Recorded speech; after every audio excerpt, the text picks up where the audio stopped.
Olá, meus irmãos, minhas irmãs. É com imensa satisfação que estamos nos reunindo aqui mais uma vez, nesta página virtual, para mais um momento de estudo, mais um momento de reflexões acerca do Evangelho do Cristo, à luz da doutrina espírita. E por isso, mais uma vez, agradecemos a Deus, nosso Pai, de infinita bondade, misericórdia e amor, em especial e acima de tudo, pela dádiva da vida. Agradecemos a este Pai que nos oferta constantemente oportunidades para a nossa melhoria. Este Pai de infinito amor e misericórdia deixa sempre portas abertas ao arrependimento para trabalharmos a nossa melhoria, o nosso aperfeiçoamento. Agradecemos a Jesus de Nazaré, nosso Mestre e Senhor, guia e modelo para toda a humanidade, por estes belíssimos ensinamentos que ele nos deixou de forma exemplificada. Agradecemos também aos espíritos amigos pelo amparo, pela proteção, pela assistência que sempre tem nos dado ao longo da nossa trajetória. E não podemos deixar de agradecer a todos vocês, irmãos e irmãs de jornada, que constantemente estão aqui conosco nesta página virtual, em nossos encontros virtuais, para juntos estudarmos o Evangelho do Senhor. Sejam todos bem-vindos, sejam todas bem-vindas em nome do Cristo, e que possamos aproveitar da melhor maneira possível estes minutos que nos foram reservados no relógio da eternidade, como oportunidade para a nossa reflexão, para os nossos estudos, para continuarmos esta busca incessante acerca da verdade sobre a qual Jesus nos falou. E hoje aqui nos encontramos mais uma vez para estudarmos mais um capítulo do livro Boa Nova. Boa Nova, de autoria do espírito Humberto de Campos, em parceria com Chico Xavier. Este belíssimo livro que, conforme nos disse Humberto de Campos em seu prefácio, nos milhares e milhares de episódios acerca da vida do Cristo aqui na Terra, quando ele esteve aqui na Terra, milhares de episódios que se encontram registrados no plano espiritual, ele teve a permissão, ele teve a autorização e foram escolhidos 30 temas. 30 temas que ele trouxe neste livro na forma de 30 capítulos. E hoje estudaremos o capítulo desta série de capítulos históricos acerca da gênese do Evangelho. Estudaremos o capítulo de número 3. O capítulo de número 3 tem como título Primeiras Pregações. Então aqui Humberto de Campos nos traz narrativa acerca das primeiras pregações de Jesus. Mas antes de começarmos aqui as reflexões com Humberto de Campos, com Jesus de Nazaré, faremos mais uma vez leitura do livro Minutos de Sabedoria, agradecendo mais uma vez a presença de todos e de todas. Minutos de Sabedoria, a mensagem de número 114, em que Carlos Torres Pastorino nos fala da seguinte maneira: tenha cuidado em não magoar ninguém com suas ações, nem com suas palavras. Ações e palavras, que possamos ter cuidado e muito cuidado para não magoarmos ninguém em nossa trajetória. Aprenda a dizer o não de tal forma que não melindre as outras criaturas com as quais você venha conviver ou que você esteja convivendo. Não seja ríspido ou ríspida, nem demonstre intolerância, rispidez e intolerância. É preciso que tenhamos bastante cuidado, bastante vigilância para não ser ríspidos e nem intolerantes. Compreenda o ponto de vista dos outros que tem tanto direito quanto você de ter sua opinião própria. O mesmo direito que você tem, o mesmo direito que eu tenho, é o mesmo direito que a outra pessoa também tem. Então nós precisamos ter esta noção e nos comportarmos assim. Se eu tenho o direito de falar acerca da minha verdade, da minha opinião acerca de um assunto, eu preciso também eu preciso também dar tempo, dar também a preferência, dar a vez a outra pessoa para que ela também expresse o seu ponto de vista. Não é só eu que tenho o direito de falar. O mesmo direito que eu tenho, a outra criatura também o tem.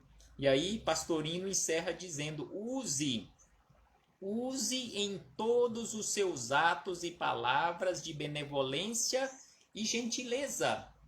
Use e que possamos usar sempre em nossas palavras, em nossos atos, sempre de benevolência e de gentileza, sermos bons e gentis uns para com os outros. E aí ele encerra dizendo: domine sua irritabilidade. Sem sombra de dúvida, que é uma grande virtude e será uma grande virtude quando nós alcançarmos esta condição de dominarmos a nossa irritabilidade, sermos realmente calmos, sermos realmente tolerantes em relação às nossas falhas e principalmente em relação às falhas, os equívocos dos nossos irmãos de jornada.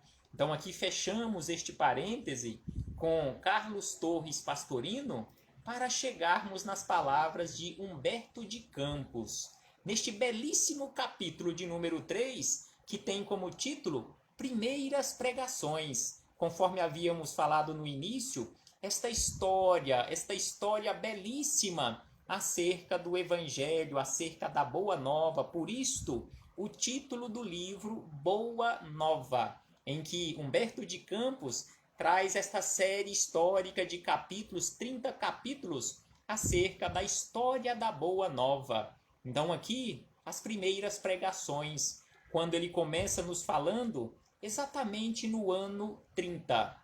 Ano de número 30, nos primeiros dias do ano 30. Então aqui ele está falando ali no mês de janeiro, em relação ao mês de janeiro, primeiros dias do ano 30.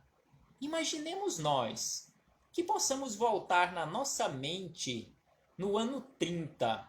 Como era o planeta Terra, principalmente naquela região onde Jesus esteve, ali na Palestina, ali por volta de Nazaré, a cidade de Nazaré, onde Maria e José viveram tanto tempo com Jesus ainda criança, até chegar à sua fase adulta, ali por volta dos seus 30 anos de idade. Imaginemos nós ali naquela região belíssima nos dias de hoje ainda, apesar de tantos problemas acerca de disputa de território, que até hoje não se resolve estes problemas. É lógico, não estamos aqui criticando ninguém, mas apenas fazendo uma observação. Voltemos na nossa mente no ano 30. O ano 30 da era cristã é onde Humberto de Campos começa a narrativa deste belíssimo capítulo. Então ele nos diz: nos primeiros dias do ano 30, antes de suas gloriosas manifestações, avistou-se Jesus com o Batista no deserto triste da Judéia, não muito longe das areias ardentes da Arábia. Então, no último capítulo que estudamos, no nosso último encontro acerca da Boa Nova, que estudamos o capítulo de número 2, Jesus e o Precursor, onde estudamos acerca de João o Batista. Então aqui Humberto de Campos, dando continuidade acerca desta história, ele começa nos falando exatamente do encontro de Jesus com João Batista nos desertos tristes da Judéia, não muito longe das areias das Arábias. Com certeza Jesus não foi encontrar João Batista lá no deserto da Judéia à toa. Com certeza ele foi conversar assuntos bastante relevantes com João acerca da Boa Nova, acerca do início do seu trabalho, o trabalho de Jesus, de pregação, as primeiras pregações de Jesus. E João, o Batista, já havia começado, porque Jesus, ainda criança, havia feito esta profecia que João iria primeiro para o trabalho de pregação do Evangelho.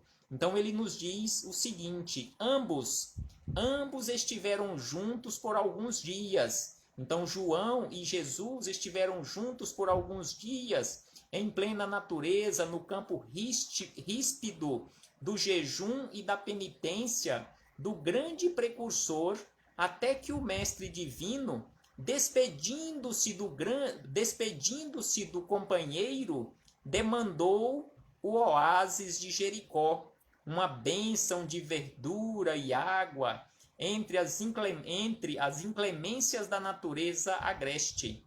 De Jericó, Jesus dirigiu-se então a Jerusalém, onde repousou ao cair da noite. Então Jesus esteve alguns dias com João no deserto da Judéia, depois ele foi para Jericó, de Jericó para Jerusalém, onde, conforme ele diz aqui, repousou ao cair da noite.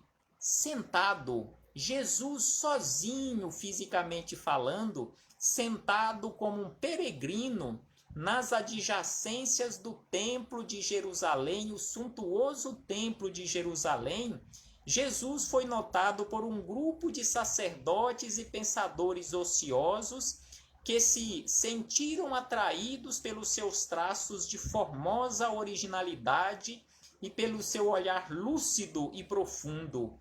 Então, um grupo de sacerdotes passando ali na porta do templo viu Jesus, ali aquele moço com a roupagem de peregrino, no entanto, com traços de formosa originalidade e um olhar lúcido e profundo.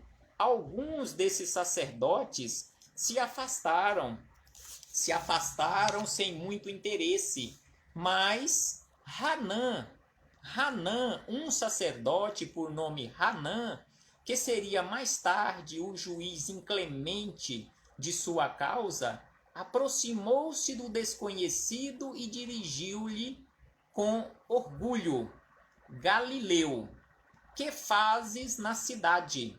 Então aqui Hanã dirigiu-se a Jesus com orgulho altamente exacerbado e questionou Jesus: Galileu, que fazes na cidade? E Jesus respondeu da seguinte maneira. Prestemos bastante atenção neste diálogo de Jesus com o sacerdote Hanã. Então aqui ele nos diz, falando a Hanã: passo por Jerusalém, não estou em Jerusalém apenas de passagem, passo por Jerusalém buscando a fundação do reino de Deus. Passo por Jerusalém buscando a fundação do reino de Deus, exclamou o Cristo com modesta nobreza.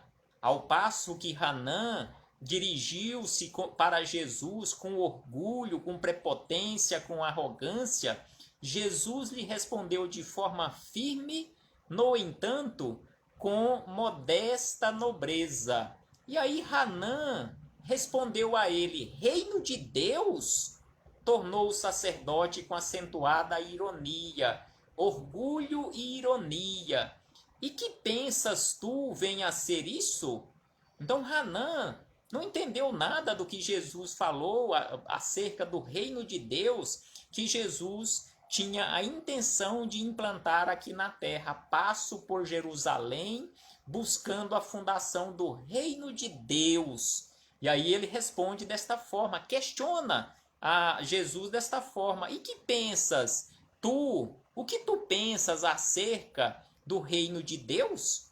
E aí Jesus responde da seguinte maneira. Prestemos atenção também a essa resposta de Jesus a Hanã e a todos nós. Esse reino é a obra divina no coração dos homens.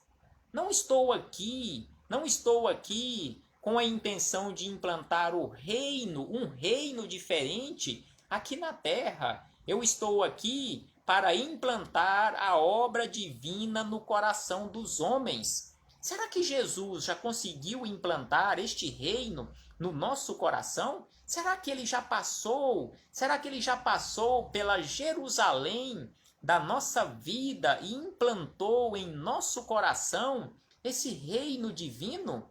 Esclareceu Jesus a Hanã com grande serenidade, ao passo que Hanã falou com Jesus com orgulho, falou também com Jesus, se dirigiu a Jesus com bastante orgulho e também com ironia. Jesus se dirigiu a ele com nobreza e também com serenidade. E aí Hanã, seguindo o diálogo, diz: obra divina em tuas mãos? O que achas tu em relação à implantação de uma obra divina? Você é um peregrino, mais ou menos isto que Hanã quis dizer a Jesus: obra divina em tuas mãos? Revidou Hanã com uma gargalhada de desprezo. Prestemos atenção às palavras que Humberto de Campos vai citando. Ele já citou orgulho, citou ironia e também desprezo. E continuando as suas observações irônicas, perguntou ainda Hanã a Jesus: com que contas para levar avante essa difícil empresa, essa difícil tarefa? Com que você conta? Você está sozinho? Você não tem ninguém com você? Quais são os teus seguidores e companheiros? Então Hanã questionou de novo a Jesus: quais são os seus seguidores e companheiros? Acaso terá conquistado o apoio de algum príncipe desconhecido e ilustre para auxiliar-te na execução de teus planos? E aí Jesus responde a Hanã mais uma vez com serenidade: meus companheiros hão de chegar de todos os lugares. Meus companheiros hão de chegar de todos os lugares, respondeu o mestre com humildade. E aí Hanã diz o seguinte: sim, observou Hanã, os ignorantes e os tolos estão em toda parte na terra. Certamente que esse representará o material de tua edificação. Entretanto, propões-te realizar uma obra divina e já viste alguma estátua perfeita modelada em fragmentos de lama? Então aqui Hanã comparou a obra divina a uma estátua de lama. A obra divina que Jesus veio implantar aqui na terra, ele comparou com uma estátua de lama, ou seja, não vai dar certo, você não consegue fazer uma estátua de lama. Quando você começa, ela desaba. Sem sombra de dúvida, isso Hanã falou para Jesus. Então aqui ele fala a Jesus que os ignorantes e os tolos estão em toda parte da terra. Certamente que esse representará o material de tua edificação. Então a edificação do reino de Deus, segundo Hanã, Jesus para isso iria contar apenas com os tolos e com os ignorantes que estão em toda parte da terra. E aí Jesus se dirige mais uma vez a Hanã, sacerdote. Jesus não ficou chateado com ele. Ainda Jesus dirigiu-se a ele com simplicidade, com serenidade, com sabedoria. Sacerdote, replicou-lhe Jesus com energia serena. Nenhum mármore existe mais puro e mais formoso do que o do sentimento, e nenhum cinzel é superior ao da boa vontade.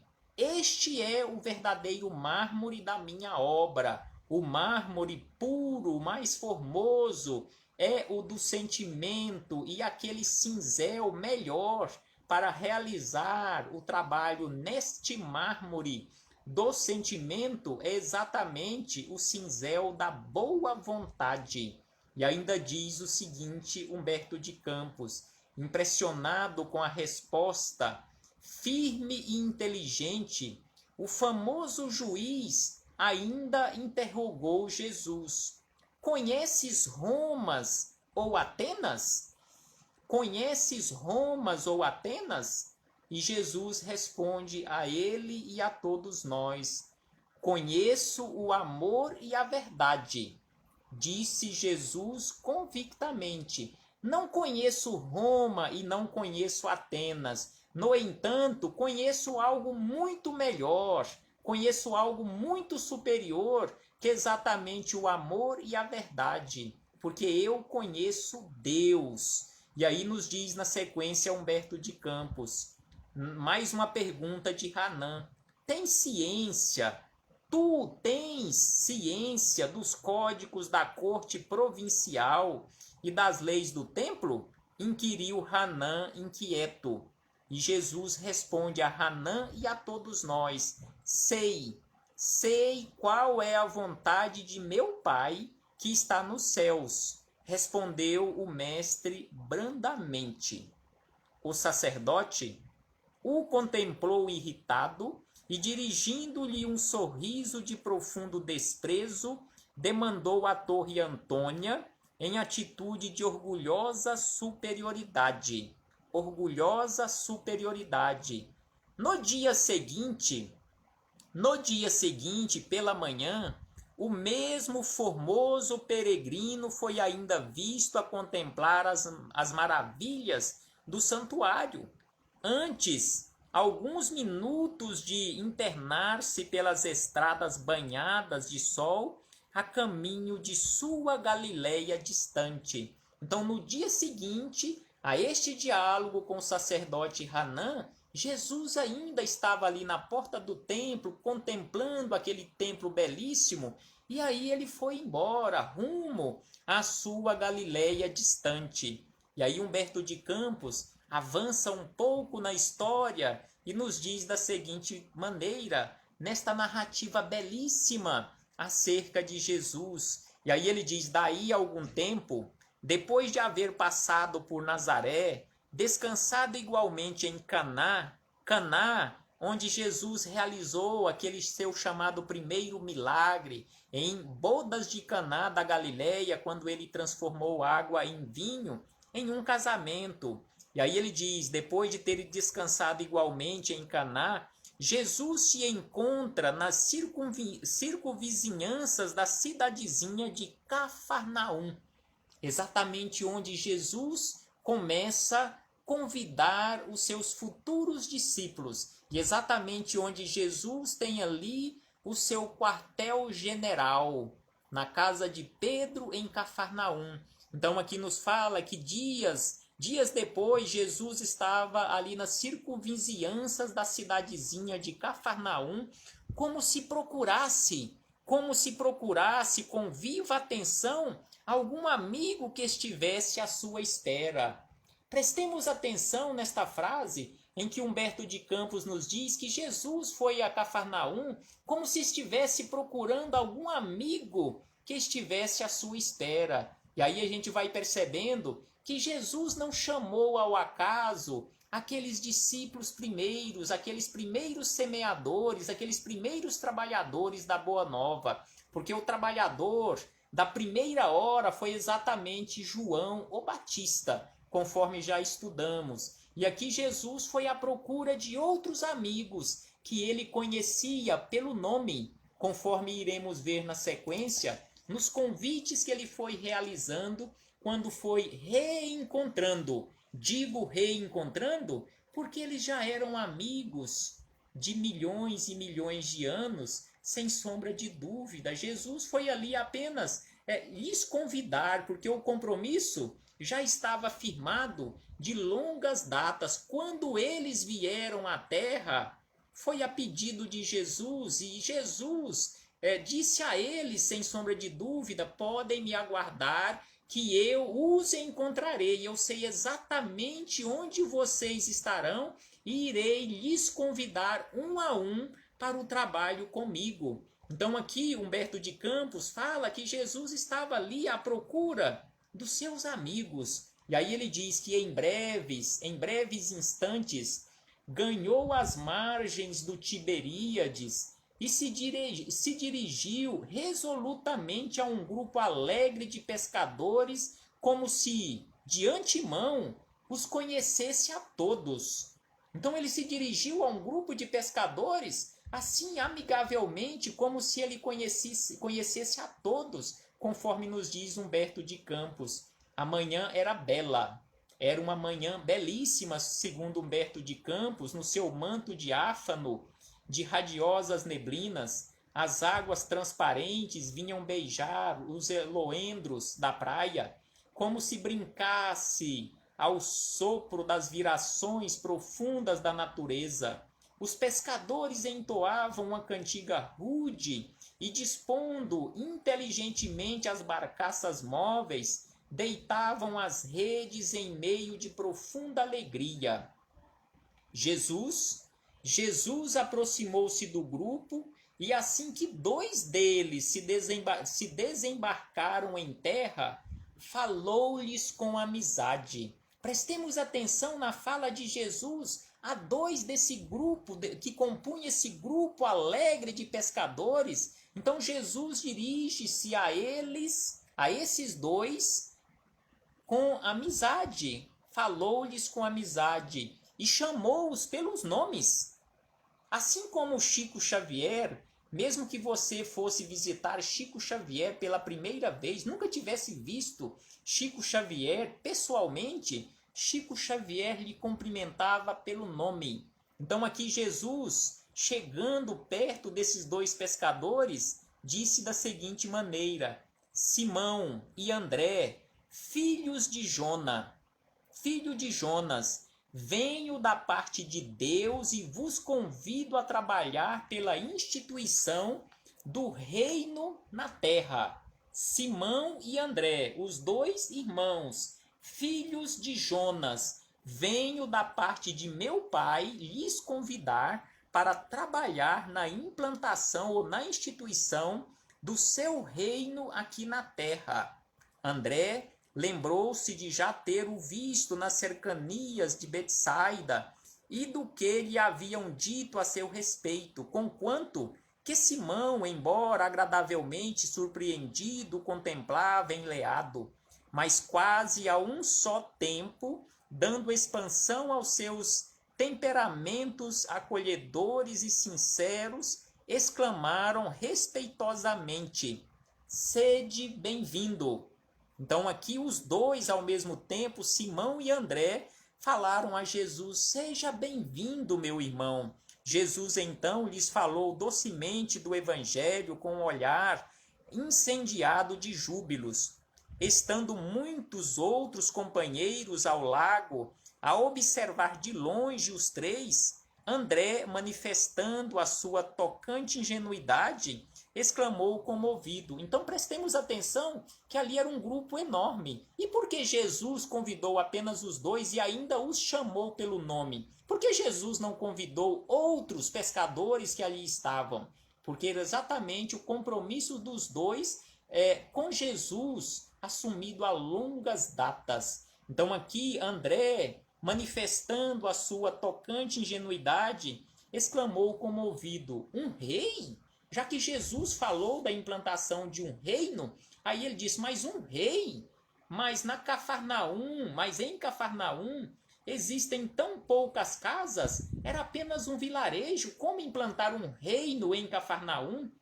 Ao que Pedro obtemperou como se a boa vontade devesse suprir todas as deficiências. Aí Pedro disse, completando o que o irmão havia dito: o lago é muito grande e há várias aldeias circundando estas águas. O reino poderá abrangê-las todas.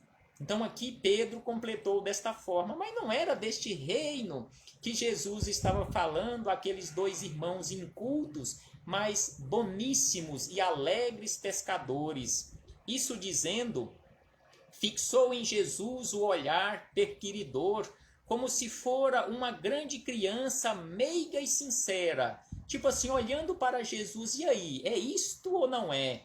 E aí ele diz na sequência, desejosa, criança, uma criança grande, meiga e sincera, desejosa de demonstrar compreensão e bondade. O Senhor esboçou um sorriso sereno e, como se adiasse com o prazer as suas explicações para mais tarde, inquiriu generosamente: quereis ser meus discípulos? Jesus não respondeu para eles ou a eles acerca deste reino que eles achavam que Jesus estava em busca de implantar aqui na terra. E aí Jesus questionou a eles mais uma vez: quereis ser meus discípulos? André e Simão se interrogaram a si mesmos, permutando sentimentos de admiração embevecida. Refletia Pedro: que homem seria aquele? Onde já lhe escutara o timbre carinhoso da voz íntima e familiar? Então Pedro, lá no íntimo da sua consciência, do seu coração, reconheceu de algum lugar a voz de Jesus, ou seja, eles não eram desconhecidos. Ele reconheceu aquela voz, ele reconheceu aquela energia. Então aí ele fez esse questionamento a ele mesmo. Ambos os pescadores se esforçavam por dilatar o domínio de suas lembranças, de modo a encontrá-lo nas recordações mais queridas.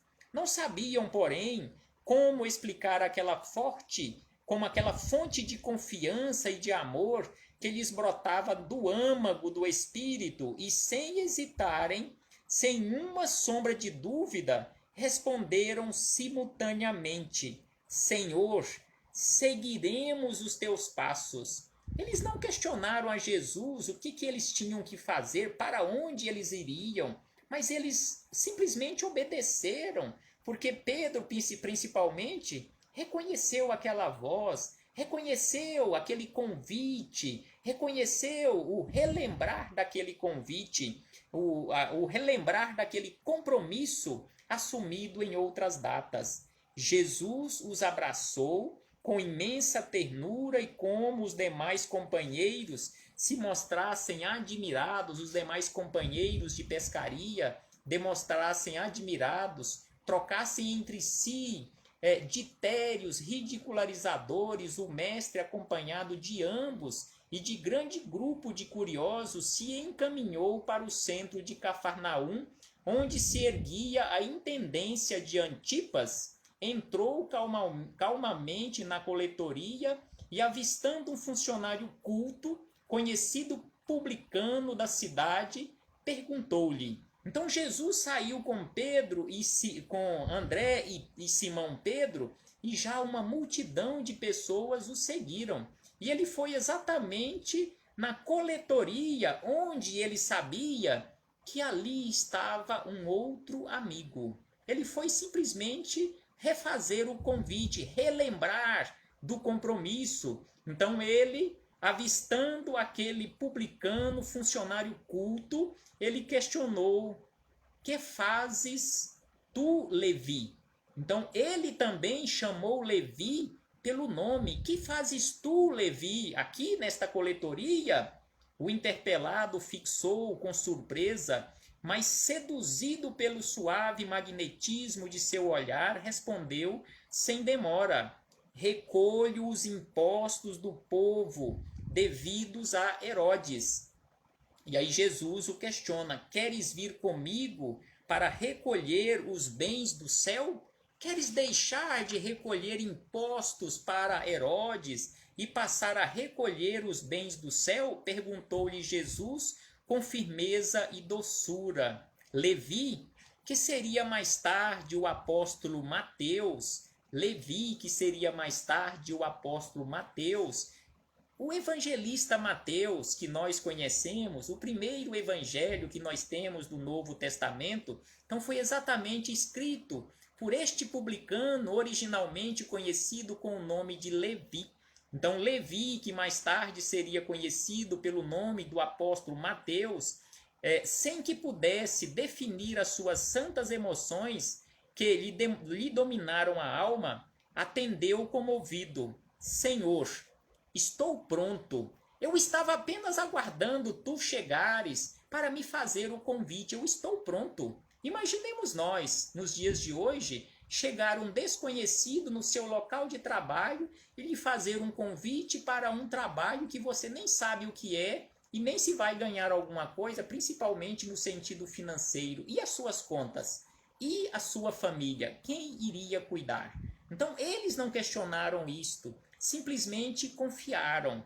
E aí diz na sequência: então vamos, disse Jesus abraçando-o. Então aqui Jesus já estava com 3 dos seus discípulos, dos seus amigos. E aí ele diz na sequência, Humberto de Campos: em seguida, o numeroso grupo se dirigiu para a casa de Simão Pedro, que oferecera ao Messias acolhida sincera em sua residência humilde, onde o Cristo fez a primeira exposição de sua consoladora doutrina, esclarecendo que a adesão desejada era do coração sincero e puro para sempre às claridades do reino, às claridades do seu reino.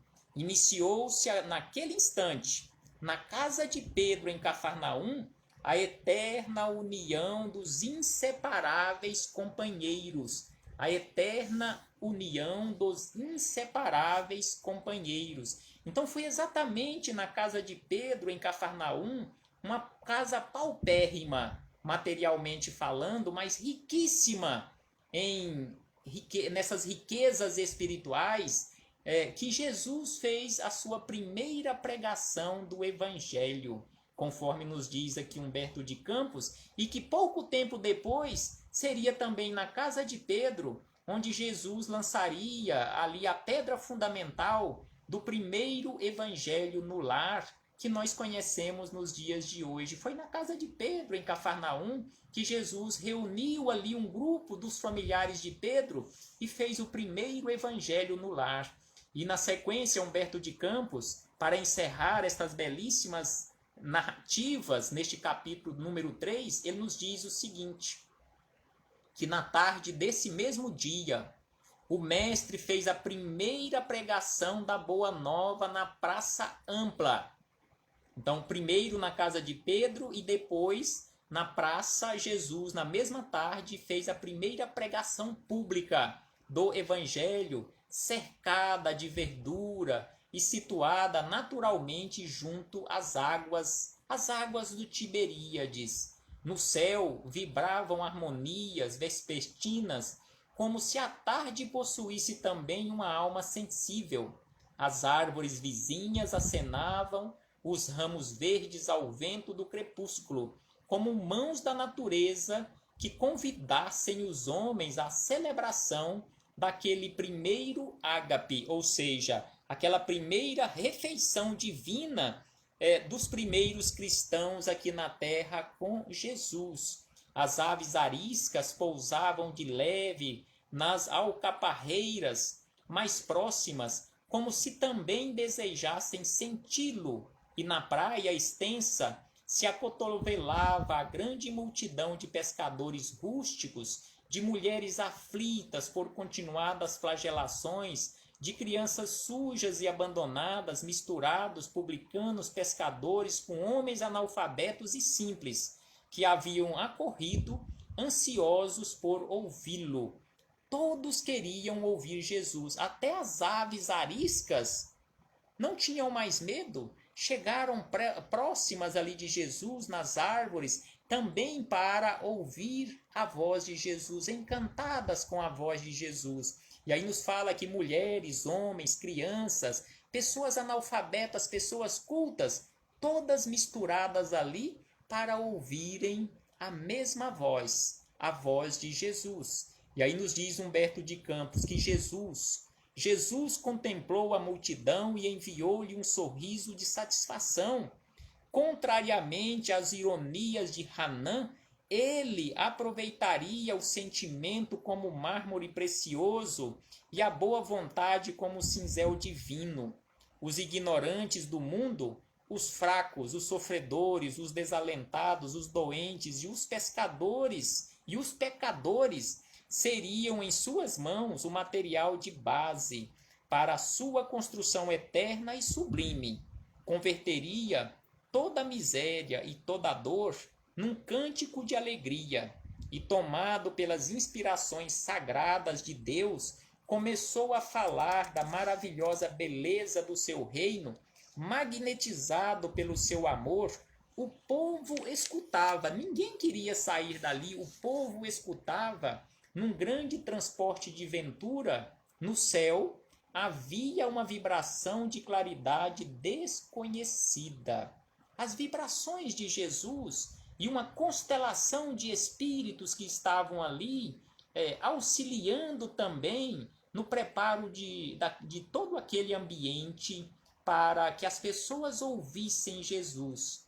E aí Humberto de Campos encerra esta belíssima narrativa nos dizendo: ao longe, no firmamento de Cafarnaum, o horizonte se tornara um deslumbramento de luz, e, bem no alto da cúpula dourada e silenciosa, as nuvens delicadas e alvas tomavam a forma suave das flores e dos arcanjos do paraíso. Assim se tornou os céus de Cafarnaum durante aquela primeira explanação pública de Jesus acerca da Boa Nova em Cafarnaum, lá pelos idos do ano 30, conforme nos diz aqui Humberto de Campos. Muito obrigado.